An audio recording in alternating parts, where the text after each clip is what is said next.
일본에는 주인 없는 빈집이 많다 이런 얘기 들어보셨죠? 실제로 빈집이 증가하고 있어요. 주로 인구가 이탈 중인 지방에 해당이 되는 얘긴데 장기적으로는 수도권으로까지 이 현상이 번질 거다라는 전망이 주목을 받고 있습니다. 일본은 이미 인구가 감소 중인 나라지만 세대수 자체는 증가를 해왔어요. 아무래도 청년들이 부모로부터 독립을 하면서 새로운 세대주로 편입이 되고 있었고요. 특히 1인 가구가 증가를 하다 보니까 세대수는 증가할 수밖에 없던 거죠. 근데 최근에는 이 세대수마저도 정점을 찍고 조만간 꺾일 거라고 보고 있는데 이러면 집에 대한 실소유가 감소하겠죠. 빈집이 증가할 수밖에 없어요. 집값도 떨어질 수밖에 없고 물론 수도권이야. 지방에서 인구가 유입이 되고 있다 보니까 큰 걱정이야 없을 것 같은데 문제는 낙후된 지역들이죠. 이런 데는 인구 이탈이 심하니까 집값이 썰리기 시작합니다. 뭐 극단적인 사례긴 하지만요. 0엔짜리 주택까지 나오고 있어요. 공짜로 준다고 해도 아무도 안 들어가요. 세금이나 수리비 내고 나면 배꼽이 더 크거든. 그 일본에 단카이 세대라는 게 있거든요. 단카이가 이 뜻이 덩어리예요. 덩어리처럼 많이 태어난 세대라는 거죠. 이 단카이 세대가 등장을 하고 인구가 급증을 하니까 여기에 맞춰가지고 주택을 대량으로 공급을 해왔어요. 문제는 시간이 지나면서 이 단카이 세대가 고령화가 됐다는 거예요. 이분들이 점점 요양원에 들어가거나 도시에 있는 자녀들의 집으로 들어가거나 아예 사망을 하기 시작을 했거든요. 빈집이 증가할 수밖에 없는 거예요.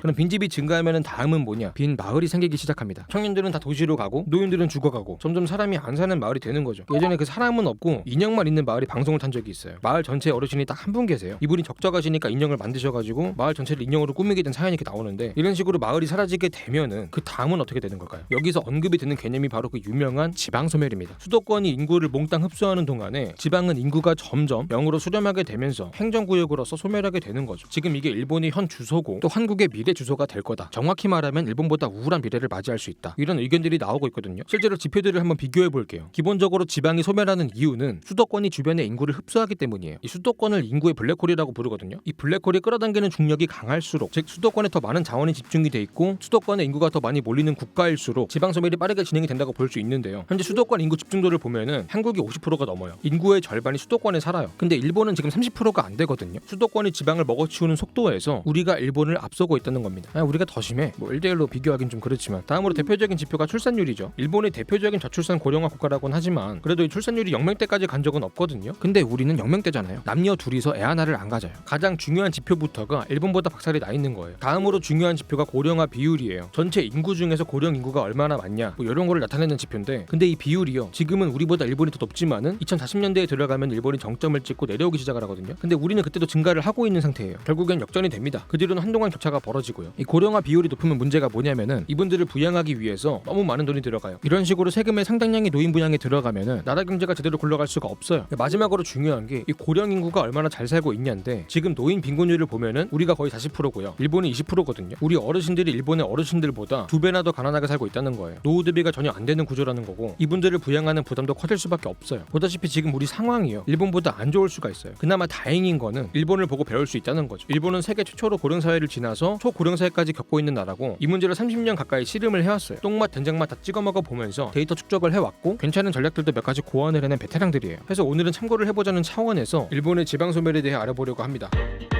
이 지방소멸이라는 개념은 일본에서 처음 나왔어요. 2014년에 마스다 보고서라는 거에서 처음 언급이 됐거든요. 당시에 학계에서 엄청난 반향을 일으키면서 지방소멸 담론을 활성화하는 데 큰 기여를 했어요. 비슷한 길을 걷고 있는 한국에서도 학계나 정계에서 큰 관심을 갖게 됩니다. 오죽하면 일본 정부에서도 즉각적으로 반응을 하면서 지방 살리기를 국정과제로 삼게 됐죠. 이 마스다 보고서를 보면은 특정 지역에서 가임기 여성의 인구가 전체 인구 대비 절반 이하로 떨어지게 되면 출산을 통한 인구의 재생산이 불가능해지고 인구가 급격히 감소한다고 보고 있고요. 이런 지역을 소멸지역이라고 정의를 하고 있습니다. 이 기준에 따르면은 2040년까지 일본의 지자체 중에서 절반이 소멸 위험 지역으로 분류가 된다라고 언급을 하면서 세간에 엄청난 충격을 줬고요. 그렇다면 이 지방 소멸은 어떤 과정을 거치면서 발생할까요? 자, 지방에서 인구가 감소하는 이유는요. 저출산 때문이 아니에요. 정확히는 인구의 유출, 특히 청년들의 이탈이 문제입니다. 애를 안 낳는 문제 이전에 애를 낳을 청년들이 사라지는 게 문제예요. 이 사라진 청년들은 일자리를 찾아서 수도권으로 가겠죠. 이 수도권 과밀화 현상이 지방 소멸의 핵심이에요. 수도권은 인구가 증가하는데 지방에서는 인구가 감소하고 있어요. 아무래도 자본과 기술, 기업, 행정, 교육, 인프라, 문화와 오락, 상업시설 등 일본이 가진 자원의 대부분이 도쿄에 집중이 돼 있잖아요. 결국에 지방에서 인구가 이탈을 하면은 일단은 소비 인구가 빠져요. 수요가 감소하니까 상권이 망하기 시작합니다. 식당이나 카페, 은행, 병원, 대학, 노래방 다 망해요. 서비스의 공급이 무너지는 거예요. 나가도 할 게 없는 동네가 되는 거죠. 그리고 대중교통도 수요가 감소하니까 버스나 지하철의 배차가 길어지고 노선이나 역사가 폐쇄가 되기 시작해요. 대중교통이 무너지는 겁니다. 그리고 생산 인구가 빠지니까 돈을 벌고 세금을 내는 사람이 줄어들어요. 당연히 행정의 서비스 품질은 떨어지고 인프라에 대한 투자나 유지 교집보수도 제대로 안 되고 한마디로 이렇게 살기 싫은 동네가 되는 거예요. 인구의 이탈을 유발하는 악순환에 빠지는 거죠. 하지만 지방에서 인구가 빠지고 수도권으로 인구가 몰린다고 해서 수도권의 인구가 무한히 증식하진 않을 거예요. 수용할 수 있는 인구의 한계가 있거든요. 이 수용 한계치를 초과하는 인구는요, 어떤 방식으로든 사라질 수밖에 없습니다. 이 과잉 인구를 조절하기 위해서 일종의 자정작용이 일어나거든요. 대표적인 자정작용은 저출산이죠. 지방에서 인구가 유입이 되는 만큼 수도권은 출산율을 낮추는 방식으로 인구를 조절하고 있는 겁니다. 보통 인구 밀도가 높아질수록 출산율은 낮아지거든요. 실제로 지방보다는 수도가 출산율이 낮아요. 도쿄도 그렇고 서울도 그래. 왜 이런 현상이 발생하냐? 이 수도권의 자원이 한정돼 있잖아요. 토지도, 주택도, 인프라도 그 양이 제한돼 있어요. 근데 이것들이 필요한 인구는 또 증가하고 있고 자원의 공급에 비해 수요가 많아지니까 이 자원의 가격이 올라요. 대표적인 게 집값이죠. 이 수도권의 집값이 점점 비싸지면서 청년들이 구매하기 힘든 수준까지 가고 있어요. 그렇게 주택 구매와 결혼, 출산을 포기하게 되고요. 이러면 지방에서 인구를 들이부어 봐야 저출산이라는 구멍으로 다 나가버리니까 밑빠진 독에 물 붓는 꼴이 되는 거예요. 그나마 물이라도 있으면 다행이야. 나중에 가면은 지방이 거의 다 소멸을 하고 수도 하나 꼴랑 남은 도시국가가 될 수 있어요. 이러면 이제 수도권이 흡수할 지방 인구도 없어지는 거예요. 인구의 유입과 인구의 재생산이 다 정지가 된 상태에서 고령화만 계속해서 심해지는 거죠. 그러다 시간이 더 지나가지고 이 고령 인구가 대거 사망하기 시작하면 인구 감소가 가파르게 진행이 되면서 수도권마저 소멸될 수 있다는 겁니다. 그렇게 지방 소멸이 수도의 소멸로 이어질 수 있다라는 게 마스다 보고서에서 경고하고 있는 내용이고요. 이 인구 감소 문제를 저출산만으로 설명하지 않고 수도권의 과밀화 그리고 지방의 소멸과 연관지어 설명했다는 점에서 이 마스다 보고서가 주목을 받은 겁니다. 물론 이렇게 최악으로 가지는 않을 가능성이 높아요. 어떤 식으로든 최악은 막아내는 대응은 할 겁니다. 아마도 이민자를 대거 받아들이는 식으로 가겠죠. 우리도 다른 도시국가들처럼 다민족 국가로 갈 가능성이 높고요. 이미 일부 지역은 그렇게 가고 있습니다. 지방에는 다문화 가정이 많죠. 결론은 지방의 청년들은 일자리가 없어서 고향에 있는 부모의 곁을 떠나고 있고 그렇게 도착한 수도권에서는 보금자리가 없어서 자녀를 갖지 못하고 있는 이 상황이 인구 문제의 핵심이라고 할 수 있는데 이 부모도 자녀도 모두 잃어버린 세대가 1인 가구란 형태로 생존해 나가는 게 일본과 우리의 현 주소라고 할 수 있겠습니다. 둘 다 1인 가구 비중이 증가하고 있죠. 일본도 이런 상황을 극복하기 위해서 안 해본 게 없어요. 진짜 열심히 했어요. 누구보다 열심히 했어요. 진짜 지방 인프라도 재정비도 해보고 여러 도시들을 이렇게 묶어다가 하나로 뭉쳐보기도 하고 지방으로 행정기관도 보내보고 대학교도 보내보고 기업들 유치해가지고 일자리 만들어 보겠다고 뭐 규제도 풀어주고 세제 혜택을 주고 지방 가서 한번 살아보라고 장려금도 뿌려주고 외국인들 이민 오면은 지방에다 배치해보고 국제결혼도 막 시켜보고 안 해본 게 없어요. 근데 잘 안 됐죠. 평가가 그렇게 좋진 않아요. 뭐가 문제였냐고 보니까 기본적으로 돈 문제가 좀 있어요.